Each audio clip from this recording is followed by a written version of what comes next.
आज हम लोग पढ़ने वाले हैं कनेक्टिव टिश्यू। तो स्टार्ट करते हैं।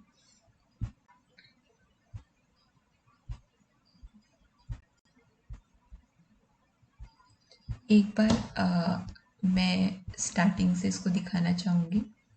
ये हम लोगों ने 4 प्रकार के टिश्यूज़ पढ़े थे।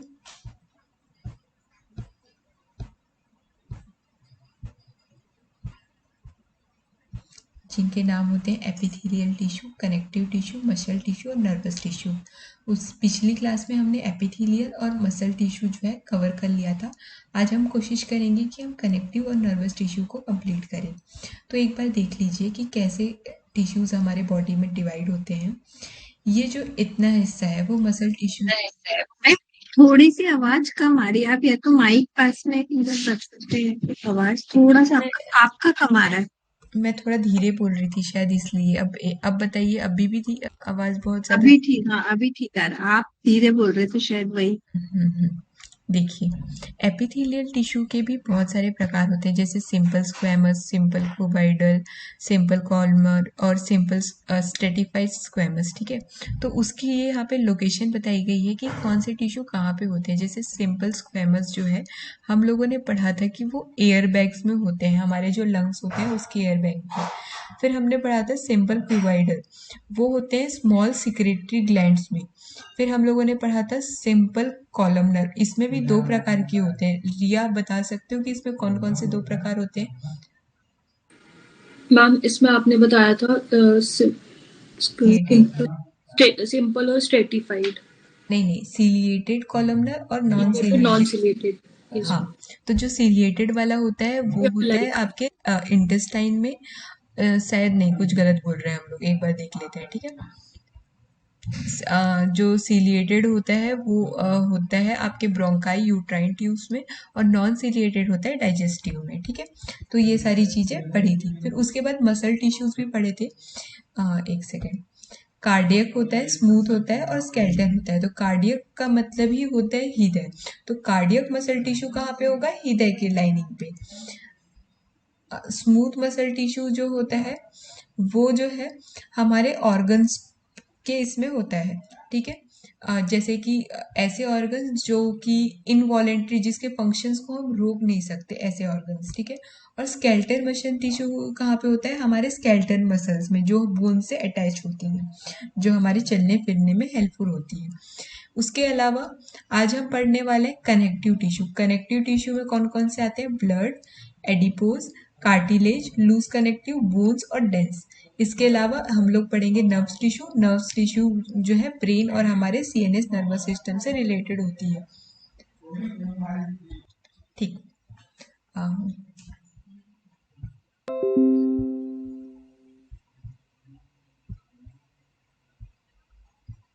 तो ये सब हम आज पढ़ने वाले हैं। एपिथेलियल हम लोगों ने पढ़ लिया था।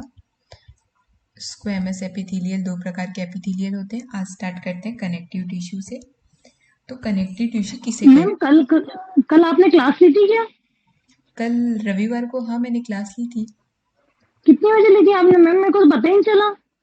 सुबह 9 बजे क्लास ली थी मैंने, 9:30 बजे। अच्छा, तभी आप मैंने पढ़ा नहीं, आपने बताया जो भी। अच्छा ठीक है, कोई बात नहीं, मैंने रिकॉर्डिंग अपलोड कर ली है, आप पढ़ लीजिएगा। ठीक है, उसमें डाल दी क्या मैम? हाँ उस कल की क्लास की रिकॉर्डिंग डाल दी है। उससे पहले की जो 2 क्लास है उसकी रिकॉर्डिंग नहीं डली है। अब नहीं, से मेरे को रोज। कल की चाहिए बस। हाँ, कल की चाहिए ना, कल की पढ़ लीजिएगा। ठीक है, बाकी अब रोज की रिकॉर्डिंग्स एनाटॉमी की पहले ही डल जाएंगी। देखिए, कनेक्टिव टिश्यू जो होता है हमारे शरीर में सबसे ज्यादा अमाउंट में पाया जाता है। ठीक है, most abundant tissue in the body. ठीक है, connective tissues connective tissue cell are most widely spreaded from each other than epithelial tissue, and intracellular septate matrix is present in the considerably large amount. देखिए, connective tissue में क्या होता है, जैसे हम लोगों ने एपिथेलियल पढ़ा था, इसमें क्या था, जैसे ये देखिए, एक सेल, दूसरा सेल, तीसरा सेल, सब एक साथ एक दूसरे से मिले हुए थे, बहुत सटे हुए थे। पर जब कनेक्टिव टिश्यू आता है ना, उसमें क्या होता है, उसके सेल जो है वाइडली डिस्ट्रीब्यूटेड रहते हैं। एक यहाँ पे है तो दूसरा यहाँ पे, सब दूर दूर में रहते हैं, ठीक है। और उन सब के बीच में एक इंट्रासेलुलर सब्सटेंट होता है जिसको मैट्रिक बोलते हैं, वो ज़्यादा अमाउंट में प्रेजेंट होता है। अगर हम इंट्रासेलुलर सब्सटेंस को समझना चाहें तो वो क्या होता है, जैसे कि फेविकॉल टाइप्स, मतलब एक स्ट्रक्चर होता है semi solid jelly like consistency, जो एक सेल को दूसरे सेल में उसमें अटैच करके रखता है, ठीक है। There are usually fibre present in the matrix which may be semi solid jelly like consisting dense and rigid. जैसे मैंने आप लोग को अभी बताया, सेमी सॉलिड होता है जेली, जैसे जेली चॉकलेट आप लोगों ने खाई होगी, वो लिक्विड भी होती है और क्या बोलते हैं, सेमी सॉलिड फॉर्म में होती है ना। तो वो इधर देखा है ना सबने जेली, डेंस और रिजिड। जी मैम, जी ma'am. Depending upon the position and function of tissue, the fibers from supporting network from cell supporting to network attach। From cell. मेरी आवाज डबल क्यों आ रही है? कोई आप अनम्यूट कर लीजिए। आप सभी अनम्यूट है, सॉरी, सभी म्यूट है ना, ठीक है। अब कनेक्टिव टिश्यू का जो है ना, कनेक्टिव टिश्यू है विद गुड ब्लड सप्लाई और major function of connective tissue are. अब हम कनेक्टिव टिश्यू के फंक्शन पढ़ेंगे, ठीक है। बाइंडिंग करने का काम करता है, वो जो है एक सेल को दूसरे सेल से बाइंड करता है।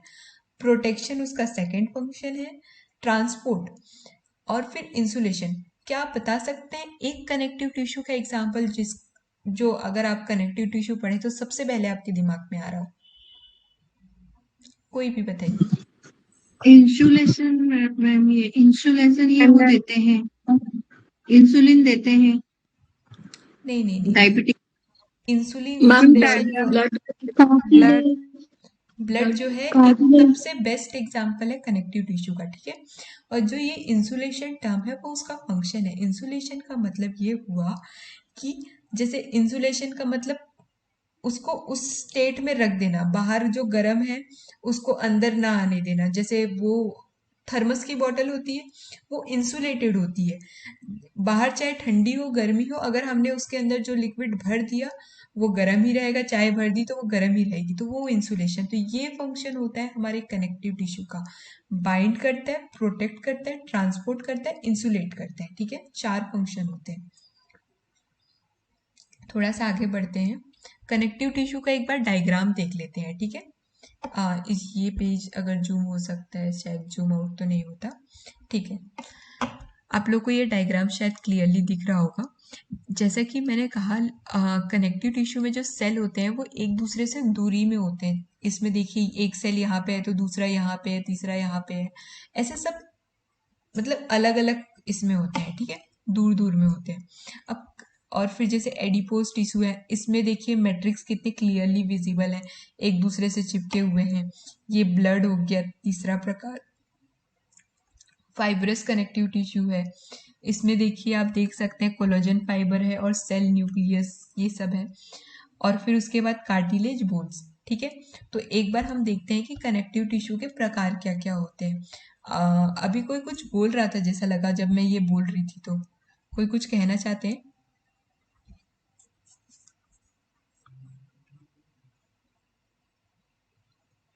ठीक है, देखिए नहीं, कनेक्टिव टिश्यू के 3 प्रकार होते हैं, ठीक है। ये 111 लिखा है पर ये 123 है, वो लिख में मिस्टेक हो गई। तो फर्स्ट टाइप होता है लूज कनेक्टिव टिश्यू, दूसरा प्रकार होता है डेंस कनेक्टिव टिश्यू और थर्ड प्रकार होता है स्पेशलाइज्ड कनेक्टिव टिश्यू, ठीक है। इनके भी अपने सब टाइप्स होते हैं। और अगर आप ना अलग अलग बुक पढ़ेंगे तो आपको टाइप्स तो हैं अपने अपने अकॉर्डिंग मिलेंगे, क्योंकि मैं इसको जितने भी बुक से देख रही थी मुझे हर जगह अलग अलग प्रकार के मिल रहे थे, पर आपको बेसिकली ये टर्म्स मिलेंगे सब जगह। पर ये जो क्लासिफिकेशन है वो अपने अपने आधार पर अलग अलग हुआ है, ठीक है। तो लूज कनेक्टिव टिश्यू किसको बोलते हैं, इसे देखते हैं।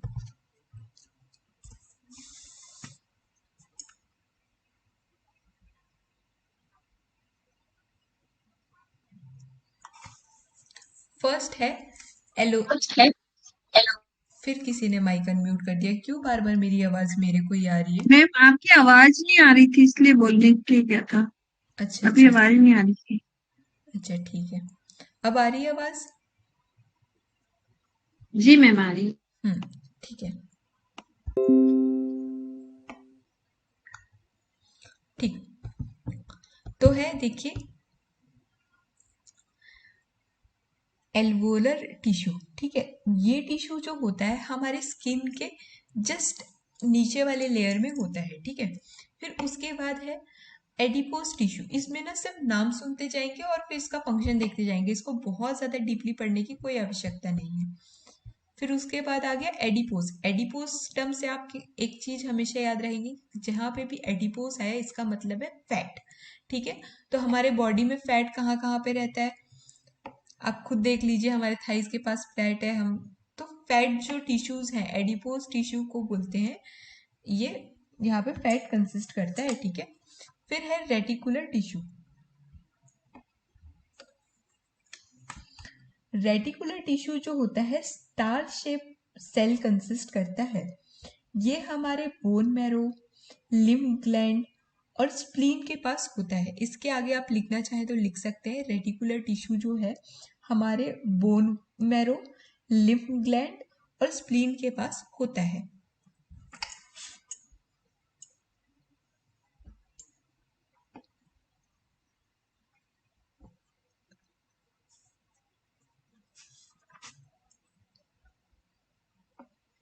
फिर उसके बाद हम देखेंगे dense regular, dense irregular.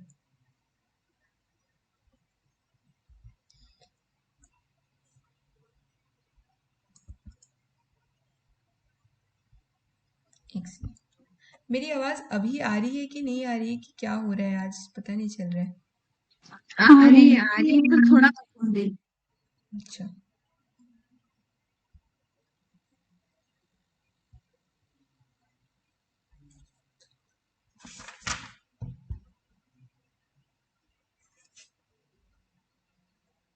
Dense connective tissue पढ़ने से पहले हम इसको पढ़ लेते हैं। ठीक है, स्पेशलाइज कनेक्टिव टिश्यू। जो स्पेशलाइज्ड कनेक्टिव टिश्यू है इसके अंदर है कार्टिलेज, बोन और ब्लड। ठीक है, तो ब्लड के अंदर क्या क्या आता है? White blood cell, red blood cell, plasma. और फिर बोन्स किसको बोलते हैं? बोन्स के तो देखिए बहुत सारे प्रकार हैं। एक सेकेंड, मैं आपको एक बुक शेयर कर रही हूँ, देखते हैं वो आपको शो हो रही है कि नहीं। इसमें आप मुझे बताइएगा कहाँ चली गई।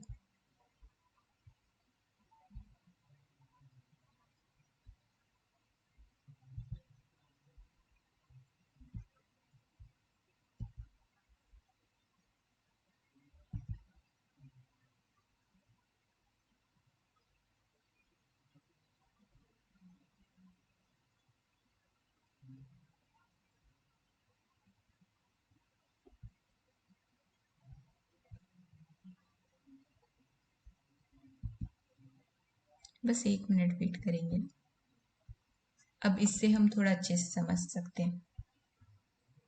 देखिए, एडिपोज किसको बोलते हैं? Adipose tissue cells are adipose that store fat. ठीक है, ये कहाँ पे होते हैं? Adipose tissue between the skin and muscles around the eyes, kidney to act like a cushion. ठीक है, and also involve in appetite, use of insulin and inflammation. ठीक है, ये हमारे भूख को बढ़ाने कम ज्यादा करने में भी इन्वॉल्व है। ठीक है, यूज ऑफ इंसुलिन और इन्फ्लेमेशन में भी जरूरी है। अब देखते हैं बोन्स। Cell are osteocyte. ठीक है, इसके बाद इसमें और क्या क्या देखना है? Matrix is calcium salt, collagen, side bone and skeletons. आज पता नहीं क्या हो रहा है। और फिर कार्टिलेज उसको बोलेंगे जो हमारे जॉइंट सरफेस, हमारे बोन से जो चीज अटैच रहती है वो कार्टिलेज है। जैसे एक बोन है दूसरे बोन से अटैच है। ठीक है, हमारी 2 बोन्स हैं, उसके बीच में जो सरफेस जो चीज रहती है, एक बोन को दूसरे बोन से जोड़ने वाला, उसको कार्टिलेज बोलते हैं। फिर उसके बाद आया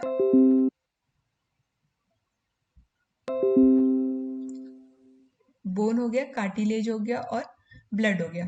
अब है डेंस कनेक्टिव टिश्यू, एक इसमें छूटा है, उसको कंप्लीट करते हैं फिर आगे बढ़ते हैं। डेंस कनेक्टिव टिश्यू क्या होता है, उसका फंक्शन क्या होता है, सपोर्ट करता है, प्रोटेक्ट करता है, होल्ड करता है बोन्स को, मसल्स को और अदर टिश्यूज को अपनी जगह पे रहने के लिए, ठीक है। लिगामेंट्स, टेंडन्स, ये इसके अंदर आएंगे डेंस कनेक्टिव टिश्यू के अंदर, ठीक है।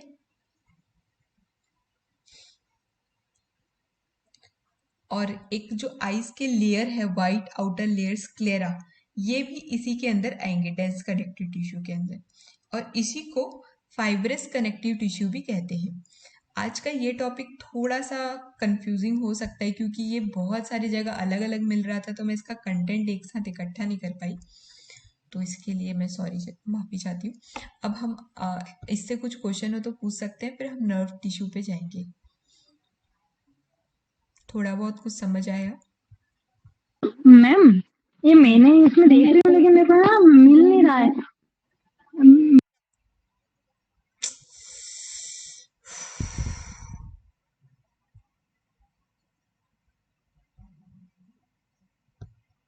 ऑन कर लेती हूँ।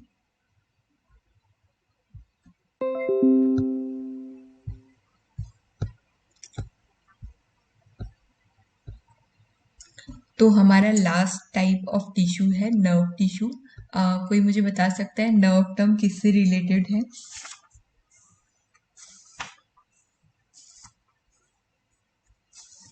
किसी को कोई छोटा मोटा कुछ भी आइडिया हो तो बता दीजिए। Ma'am nervous system.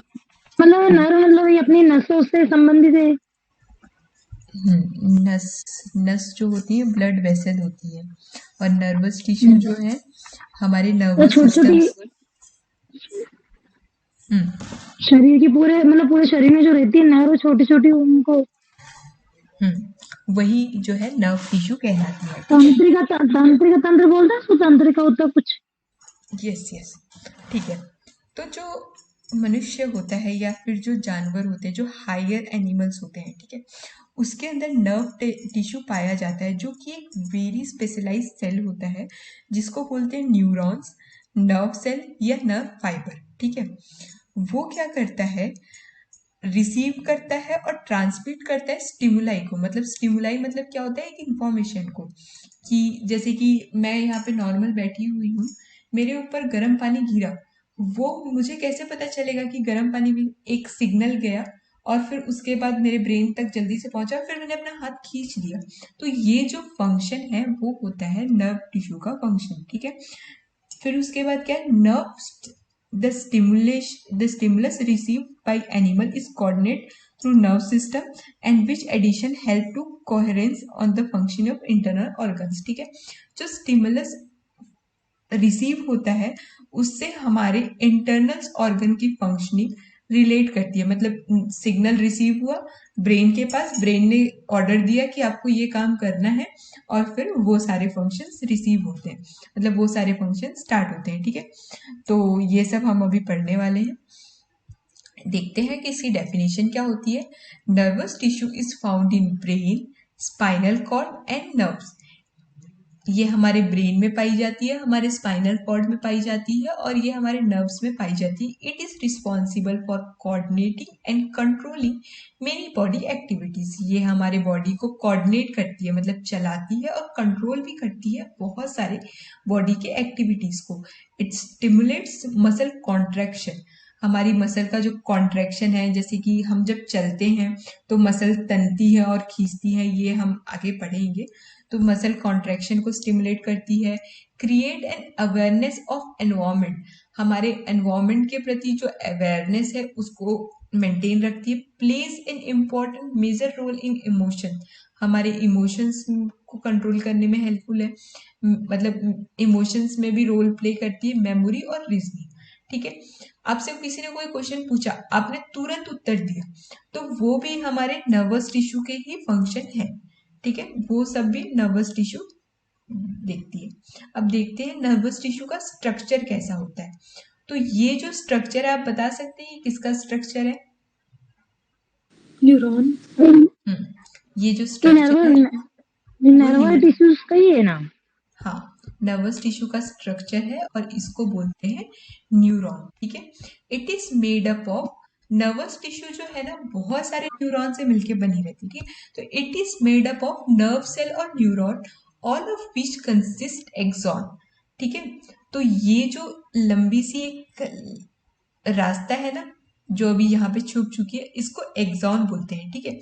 Axon are long stem like a projection emerging out of the cell. हमने जो सेल पढ़ा था उसी सेल में, मतलब ऐसे ही समझ लीजिए कि ये एक सेल है, तो इससे एक लंबी निकली हुई स्टेम लाइक प्रोजेक्शन होती है, मतलब एक बीज है उससे एक तना निकल गया, उसी को एक्सॉन बोलते हैं। Responsible for communicating with other cell called target cell there by passing impulse, ठीक है। तो हम इसके स्ट्रक्चर को पढ़ रहे हैं, तो इसके बारे में पढ़ रहे हैं कि ये जो है, ये वाली जो डंडी है इसको एक्सॉन बोलते हैं, और ये जो है इसका काम क्या होता है, कम्युनिकेट करना होता है दूसरे टारगेट सेल से। एक न्यूरॉन दूसरे न्यूरॉन से मिलेगा तो उसका जो कम्युनिकेशन का काम है वो एक्सॉन करता है, ठीक है। दूसरा क्या है, the main part of is the cell body.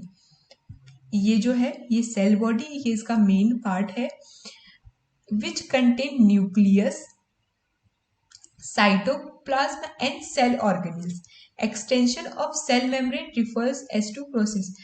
इसके अंदर भी सेल ऑर्गेनिल्स रहते हैं जो हम लोगों ने अभी पढ़ा था, माइटोकॉन्ड्रिया, गोल्जी एपरेटस, लाइजोसोम और साइटोसोल भी होता है, और इसके अंदर एक न्यूक्लियस होता है, तो इसको बोलते हैं cell body.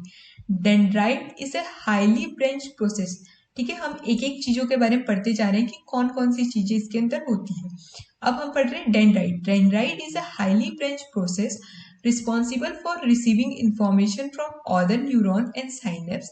Specialized point of contact information of other neuron is provided by dendrite to connect with cell. ये जो सेल बॉडी है इसके ऊपर ब्रांच लाइक स्ट्रक्चर है, ठीक है। ये जो है इसको हम डेंड्राइट्स बोलते हैं। इसका काम क्या होता है, रिसीव करता है इंफॉर्मेशन दूसरे न्यूरॉन से। एक न्यूरॉन आया, उसके बाद जो इंफॉर्मेशन है उसको रिसीव करने का काम करता है थ्रू साइनेप्स। साइनेप्स किसको बोलते हैं, कोई बता सकता है? मैम जो स्पेस होती है दो के बीच में, जो दो न्यूरॉन्स के बीच में स्पेस होती है जहां पे कनेक्ट होता है, सपोज टू से ये मेरा हाथ जो है इसको हम सेल बॉडी मान ले, और ये जो फिंगर्स है वो डेंड्राइट्स है, ठीक है। अब जैसे कि आपको मेरी वीडियो दिख रही है? Yes ma'am. तो जैसे एक सेल है, ठीक है, मतलब एक ये न्यूरॉन है। अब ये हमारा सेल बॉडी, ये हमारे डेंड्राइट्स है, ये हमारा एक्सॉन है, ठीक है। अब यहाँ से दूसरा वाला जो न्यूरॉन है वो जुड़ा हुआ है, तो ये लोग ना ऐसे एक कनेक्ट होते हैं, हल्का सा, ऐसा नहीं है कि बिल्कुल जाके कनेक्ट हो गए, ऊपर नीचे ऐसे कनेक्ट होंगी। और ये जो कनेक्शन का पॉइंट है ना इसको साइनेप्स बोलते हैं, ठीक है। जहाँ पे एक दूसरे से वो मिलते हैं, स्पेशलाइज पॉइंट होता है और वहां से इंफॉर्मेशन पास्ट होती है, तो उसी को बोलते हैं डेंड्राइट्स। यहाँ पे दूसरा सेल आके मिलेगा तो उसी को ये डेंड्राइट्स बोलते हैं, ठीक है। फिर उसके बाद है information in neuron is a unidirectional, मतलब एक डायरेक्शन में ही चलती है। यूनिडायरेक्शनल इसी को बोलते हैं कि एक यूनिडायरेक्शनल बोथ डायरेक्शन को बोलते हैं कि एक सिंगल डायरेक्शन को बोलते हैं यूनि, सिंगल डायरेक्शन को ही बोलते हैं ना। ये एक डायरेक्शन में ही चलती है, as it pass through neurons from dendrite and across the through axon, ठीक है। ये क्या करती है, न्यूरॉन से एक, यहाँ पे एक और न्यूरॉन चिपका हुआ है सपोज, ठीक है। यहाँ से डेंड्राइट में आई, फिर डेंड्राइट से कहाँ पे आई, न्यूरॉन्स में, फिर यहाँ से एक्सॉन में, और फिर उसके बाद फिर से किसी और सेल के पास, मतलब किसी और न्यूरॉन के पास ही। ऐसे एक साथ बहुत सारे न्यूरॉन्स होते हैं जो एक दूसरे से कनेक्ट करते हैं और हमारी इंफॉर्मेशन को हमारे ब्रेन तक पहुंचाते हैं, ठीक है। तो स्ट्रक्चर समझ में आया सभी को? इनके अलावा हाँ आ रहा है ना, इसके अलावा भी कुछ चीजें देखो इसमें है। देखिए एक माइलिन शीट होता है, और नोड ऑफ, इस टर्म को कोई प्रोनाउंस करके बताएगा? रणवीर, रणवीर, रणवीर, ठीक है। तो देखिए माइलिन शीट क्या होता है, दो प्रकार के न्यूरॉन्स होते हैं, ठीक है। एक ऐसा न्यूरॉन होता है जिसमें ना ये एक्सॉन खाली खाली सा दिखाई देता है, उसके ऊपर कोई शीट नहीं होती, और एक होता है ये माइलिनेटेड शीट है, ये उसके ऊपर एक कवरिंग है, ठीक है। अब ये जो दो माइलिन शीट है उसके बीच का जो स्थान है उसको बोलते हैं नोड ऑफ रेनवियर। और इसके बीच में ये माइलिन शीट है, उसके अंदर भी एक सेल होता है जिसको सेचुआन सेल कहते हैं, ठीक है। और ये जो है एक्सॉन टर्मिनल है जिसके पास एक और डेंड्राइट आएगा और फिर उसके बाद वो कनेक्ट करके इंफॉर्मेशन देगा। तो हल्का फुल्का जितना भी हो, structure of neurons, nervous tissue समझाने की कोशिश की। समझ में आया थोड़ा बहुत? जी मैम आया। अब ऐसा लग रहा है जबरदस्ती बोलना पड़ रहा है, थोड़ा बहुत आ गया, ठीक है। ठीक। फंक्शंस, इसके फंक्शन क्या क्या होते हैं? न्यूरॉन्स जो होती है जनरेट करती है और कैरी आउट करती है नर्व्स इम्पल्स को। They produce an electrical signal, ठीक है। न्यूरॉन्स जनरेट करती है और नर्व्स इम्पल्स को कैरी करती है, ठीक है। खुद भी जनरेट कर देती है और कैरी भी करती है। They produce electrical signal and transmitted across A distance. ये इलेक्ट्रिकल सिग्नल प्रोड्यूस करती है, ठीक है। मतलब विद्युतीय सिग्नल को क्या बोलते होंगे, विद्युतीय सिग्नल प्रोड्यूस करती है और ट्रांसमिट करती है बहुत डिस्टेंस तक, मतलब यहाँ से प्रोड्यूस की पूरा ब्रेन तक लेके गई। And they also do by secreting chemical neurotransmitter, ठीक है। ये केमिकल न्यूरो ट्रांसमीटर भी सिक्रेट करती है। Response to the stimuli, stimuli किसे बोलते हैं? किसी भी चीज को जैसे हम देख रहे हैं या फिर कोई भी एक मैसेज है उसको स्टिमुलाई बोलते हैं। ये स्टिमुलाई को रिस्पॉन्ड करती है। Carry out communication and integration, ये कम्युनिकेशन जो है उसको कैरी आउट करती है। सपोज किसी ने मुझे कुछ बोला, मैंने उसको रिस्पॉन्स किया, ये काम भी न्यूरॉन्स का ही होता है। Provide an electrical insulation to nerve cell and remove debris. ये डेब्रिस का मतलब एक बार देख लेते हैं। ये एक इलेक्ट्रिकल इंसुलेशन प्रोवाइड करती है नर्व सेल को। और डेब्रिस, किसी को पता है डेब्रिस का मतलब क्या होता है? वेस्ट जो होता है शायद, वेस्ट। डेब्रिस, हाँ, वेस्ट, ठीक है। ये वेस्ट को भी निकालती है और carries message from other neuron to cell body, cell body तक मैसेज पहुंचाती है, ठीक है। ये उसका फंक्शन हो गया। अब टाइप्स देखते हैं। 3 प्रकार के होते हैं। एक होता है यूनिपोलर, एक होता है मल्टीपोलर और एक होता है ये मल्टीपोलर दो दो बार क्यों बता दिया गया, इसको हम फिर से देखते हैं, ठीक है। जैसे कि देखिए, जो यूनिपोलर होता है इसमें सिंगल है, इसमें सिर्फ एक ही ओर पे ये लग सकता है, क्या बोलते हैं, दूसरा दूसरा न्यूरॉन एक ही साइड पे स्टिक हो सकता है।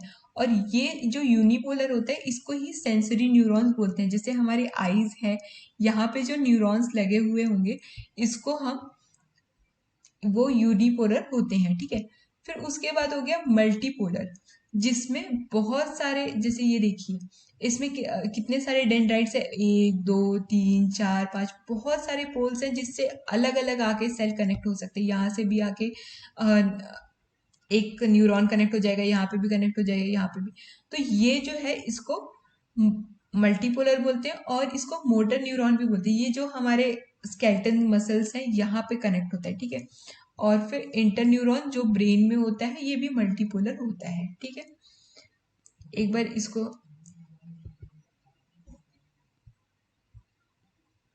ठीक, अब मैं रिकॉर्डिंग